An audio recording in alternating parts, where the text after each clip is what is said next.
முன்னாள் முதல்வர் ஓபிஎஸ் அவர்களே,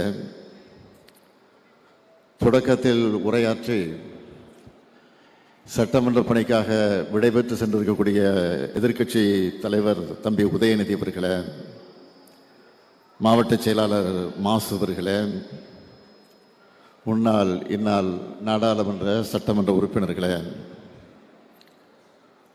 வருகை தந்திருக்கக்கூடிய பெரியோர்களே, தாய்மார்களே, மணக்கோலம் போன்றிருக்கக்கூடிய மணமக்களே, மணமக்களுடைய பெற்றோர்களே, உற்றார் உறவினர்களே, என் உயிரோடு கலந்திருக்கக்கூடிய தலைவர் கலைஞர் அவர்களின் உயிரினும் உயிரான அன்பு உடன்பிறப்புகளே, உங்கள் அனைவருக்கும் என்னுடைய அன்பான வணக்கம். நம்முடைய பெருமதிப்பிற்குரிய அண்ணன் என்று அழைப்பது உண்டு. ஆனால் முறைப்படி பார்த்தால் நான் அவரை அத்தான் என்று தான் அழைக்க வேண்டும். ஆனால் நான் மட்டுமல்ல, என்னுடைய அண்ணன் தம்பி யாராக இருந்தாலும், முரசொலி மாறனவர்களாக இருந்தாலும், முரசொலி செல்வமாக இருந்தாலும், நம்முடைய இயக்குனர் அமிர்தமாக இருந்தாலும், அவர்களை எல்லாம் நாங்கள் அண்ணன் அண்ணன் என்று அழைத்து பழக்கப்பட்டவர்கள். அப்படிப்பட்ட உரிமையோடு உறவோடு இருக்கக்கூடியவர்கள் அவர்கள். இன்று அண்ணன் அமிர்தம், அதேபோல் அக்கா திருமதி வசந்தா, அவருடைய பேத்தி டாக்டர் சதீஷ்குமார், டாக்டர் கலைச்செல்வி ஆகியோருடைய மகள் டாக்டர் இலக்கிய அவர்களுக்கும், நினைவில் வாழக்கூடிய கோபாலன் ரஞ்சம்மா அவருடைய பேரன் திரு கும்மி திருமதி ரூபா அவருடைய மகன் மணமகன் டாக்டர் கிரிதரா அவர்களுக்கும் மணவிழா நிகழ்ச்சி நிறைவேறியிருக்கிறது. இந்த மணவிழா நிகழ்ச்சிக்கு தலைமை பொறுப்பை ஏற்று மணவிழாவை நடத்தி வைத்து அதே நேரத்தில் மணமக்களை வாழ்த்தக்கூடிய ஒரு சிறப்பான வாய்ப்பை பெற்றமைக்கு நான் மகிழ்ச்சி அடைகிறேன், பெருமைப்படுகிறேன். கலைஞருடைய குடும்பம் என்பது உங்களுக்கெல்லாம் நல்லா தெரியும். இது கலைஞருடைய குடும்பம் மட்டுமல்ல, ஒரு கோபாலபுரத்தினுடைய குடும்பம் என்றே சொல்லலாம். அந்த அளவிற்கு நாங்கள் உறவோடு இருக்கக்கூடியவர்கள். அந்த அடிப்படையில் தான் இன்று வரை இருந்து கொண்டிருக்கிறோம்.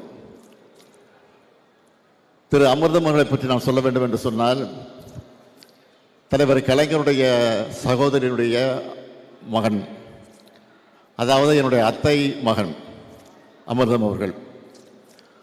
அதேபோல் இன்னொரு சகோதரி, தலைவர் இன்னொருடைய சகோதரியுடைய மகன்கள் தான் முரசொலி மாறன், முரசொலி செல்வம். ஆக இந்த மூன்று பேரும் தான், அது நானாக இருந்தாலும் சரி, அழகிரி அவர்களாக இருந்தாலும் சரி, மூக்கா முத்துவர்களாக இருந்தாலும் சரி, தம்பி தமிழரசு அவர்களாக இருந்தாலும் சரி, செல்வியாக இருந்தாலும் எங்களை எல்லாம் அவர்கள்தான் வளர்த்தார்கள்.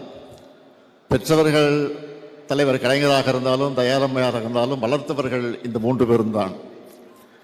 இந்த மூன்று பேரும் தான் நாங்கள் என்ன படிக்கிறோம், எந்த கல்லூரிக்கு செல்லுகிறோம், எந்த பள்ளிக்கு செல்லுகிறோம், என்ன தொழில் செய்ய வேண்டும் என்றெல்லாம் எங்களுக்கு அறிவுரைகளை, ஆலோசனை வழங்கியவர்கள்.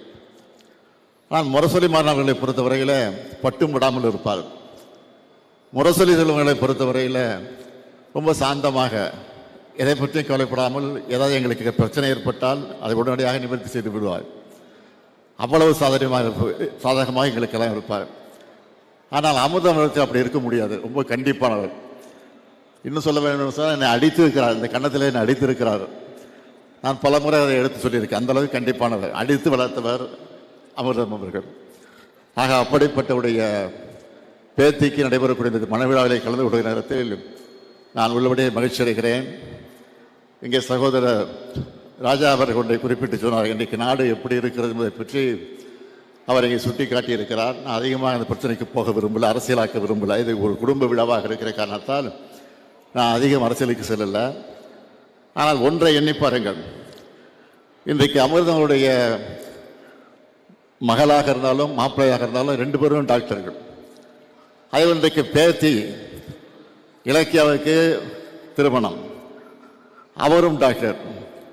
அவர் மணமகனாக கரம் பிடித்திருக்கக்கூடியவர் கிரிதரா, அவரும் டாக்டர். ஆகவே ஒரு டாக்டர் குடும்பத்தில் நடைபெறக்கூடிய திருமணம் இது. டாக்டர்கள் சேர்ந்து ஒன்றாக இருக்கக்கூடிய குடும்பத்தில் நடைபெறக்கூடிய திருமணமாக இந்த திருமணம் நடந்து கொண்டு இருக்கிறது. ஆனால் ஒன்றை நீங்கள் எண்ணி பார்க்கணும், இது போன்ற படித்தவர்கள் பட்டதாரிகள் ஏதாவது அகத்தி புத்தாமாக தான் ஒரு குடும்பத்தில் இருப்பார்கள். ஒரு காலத்தில் ஒரு அரை நூற்றாண்டுக்கு முன்னால் பார்த்தால் அத்தி புத்தா மாதிரி தான் ஒரு டாக்டரோ ஒரு பட்டதாரியாக இருப்பார்கள். ஆனால் இன்றைக்கு ஊருக்கு ஊர், கிராமத்திற்கு கிராமம், வீட்டுக்கு வீடு பட்டதாரிகள் டாக்டர் இருக்கிறான்னு சொன்னால் அதற்கு காரணம் திராவிட இயக்கம் என்பதை யாரும் மறந்துவிடக்கூடாது. ஆக அப்படிப்பட்ட திராவிட இயக்கத்துடைய வழித்துணராக திராவிட முன்னேற்ற கழகத்திலே இன்றைக்கு அந்த குடும்பத்தில் வரக்கூடிய திருமணமாக இந்த திருமணம் நடந்து கொண்டு இருக்கிறது. ஆனால் இந்த நிலை வருவதற்கு காரணமாக இருந்ததை யார் என்பதை இன்றைக்கு இருக்கக்கூடிய இளைஞர்கள் புரிந்து கொள்ள வேண்டும், தெரிந்து கொள்ள வேண்டும். அவருக்கு புரியல, தெரியல. அதனால்தான் ராஜா சொன்ன மாதிரி ஒரு மாற்றம் தமிழ்நாட்டில் ஏற்பட்டு அது ஏமாற்றமாக மாறி இருக்கிறது. லட்சக்கணக்கான மக்கள் செய்த தவறு கோடிக்கணக்கான மக்களை இன்றைக்கு துன்புறுத்தி கொண்டிருக்கிறது. இந்த நிலை மாறணும். எனவே இந்த நிலை மாறுவதற்கு இந்த மனவிழாவில் கலந்து கொண்டிருக்கக்கூடிய நீங்கள் வரக்கூடிய காலகட்டங்களில் சிறப்பான வகையில் சிந்தித்து பார்த்து செயல்பட வேண்டும் என்று உங்கள் அன்போடு கேட்டுக்கொண்டு, இன்றைக்கு இலக்கியாவாக இருந்தாலும் டாக்டர் கிரிதராவாக இருந்தாலும் நான் அதிகமாக அறிவுரை சொல்ல வேண்டிய அவசியம் இல்லை. நீங்கள் பெற்றெடுக்கக்கூடிய குழந்தைகளுக்கு அழகான தமிழ் பெயர்களை சூட்டுங்கள். எப்படி கலைஞர் தன்னுடைய குடும்பத்தில் எல்லா குழந்தைகளுக்கும் எல்லா பேத்திகளுக்கும் தமிழ் பெயர்களை சூட்டி இருக்கிறார்களோ அதே போல் நம்முடைய அமிர்தமுடைய இல்லத்தில் நடைபெறக்கூடிய மனவிழாவை நான் கேட்டுக்கொள்ள விரும்புவது, மணமக்களை நான் அன்போடு கேட்க விரும்புவது, அழகான தமிழ் பெயரை சூட்டுங்கள் என்று அன்போடு கேட்டு, வாழ்க மணமக்கள். புரட்சி கவிஞர் பாரதிதாசன் எடுத்து சொல்லியிருக்கக்கூடிய வீட்டுக்கு விளக்காக, நாட்டிற்கு தொண்டராக மணமக்கள் வாழ்க வாழ்க வாழ்க வாழ்க என்று வாழ்த்தி விடைபெறுகிறேன். நன்றி, வணக்கம்.